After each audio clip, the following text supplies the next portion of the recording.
எதிர்க்கட்சி தலைவர் தன்னுடைய மேடைகளில் கூறினார், அங்க இருக்கிறவங்க எம்எல்ஏன்னா யாருன்னு தெரியாது, அமைச்சர்னா யாருன்னு தெரியாது.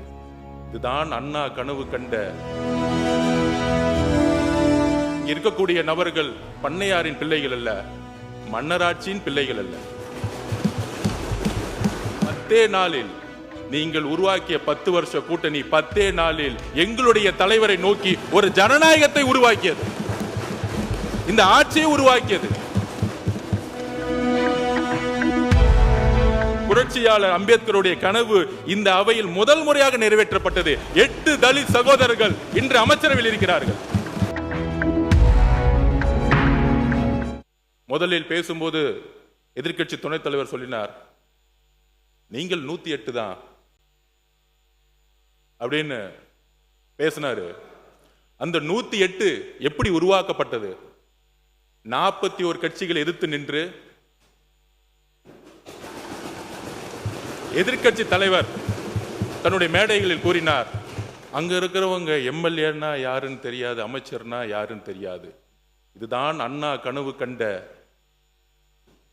ஒரு புரட்சி. ஏழைகள், எளிமையானவர்கள், சாதி பலமற்றவர்கள், மத பலமற்றவர்கள், இங்க இருக்கக்கூடிய நபர்கள் பண்ணையாரின் பிள்ளைகள் அல்ல, மன்னராட்சியின் பிள்ளைகள் அல்ல.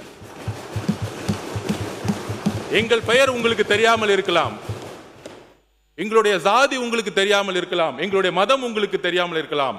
ஆனால் பெண்களுக்கும் இளைஞர்களுக்கும் ஏழைகளுக்கும் எங்களுடைய பெயர் தெரியும். அதனால்தான் நாங்கள் 108.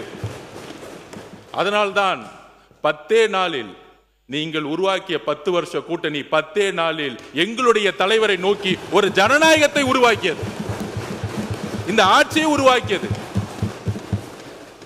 மக்கள் ஏற்படுத்த தீர்ப்புக்கு தலைவணங்கி இடதுசாரி சிந்தனைகளை கொண்ட அனைத்து தோழர்களும், காங்கிரஸ், கம்யூனிஸ்ட், விசிகே, ஐஎம்எல் அனைத்து தோழர்களும் மக்கள் ஏற்படுத்திய வெற்றிக்கு தலைவணங்கி எங்களோடு கொள்கை அளவில் இந்த ஆட்சியில் பங்கு பெற்று முதல் முறையாக நாங்கள் உறுதி கூறுகிறோம், புரட்சியாளர் அம்பேத்கருடைய கனவு இந்த அவையில் முதல் முறையாக நிறைவேற்றப்பட்டது. 8 தலித் சகோதரர்கள் இன்று அமைச்சரவையில் இருக்கிறார்கள்.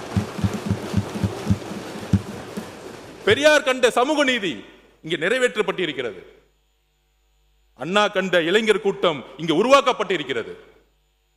இதுதான் தேர்தல் வெற்றி. இது தேர்தல் வெற்றிக்கான ஒரு வெற்றி மட்டுமல்ல, இது வரலாற்றை திருப்பி போட்ட வெற்றி. சாதியும் மதமும் எம்எல்ஏ ஆகணும், மினிஸ்டர் ஆகணும்னா அதுக்கு ஒரு பின்புலம் இருக்கணும்னு ஒரு சாமானியன் நினைச்சு பார்க்க முடியாத ஒரு சட்டமன்றத்தில் அண்ணாவுக்கு அப்புறம், எம்ஜிஆருக்கு அப்புறம் இன்று ஏழைகளும், எளிமையானவர்களும், இளைஞர்களும், பெண்களும் இந்த சட்டமன்றத்தில் இங்கு அமர்த்தப்பட்டிருக்கிறார்களே, பெண்கள் துணையுடன், இளைஞர் துணை, எங்களுடைய தலைவருடைய நம்பிக்கையும் அன்பும் பெண்கள் உருவாக்கியோட வெற்றி தான் இந்த வெற்றி.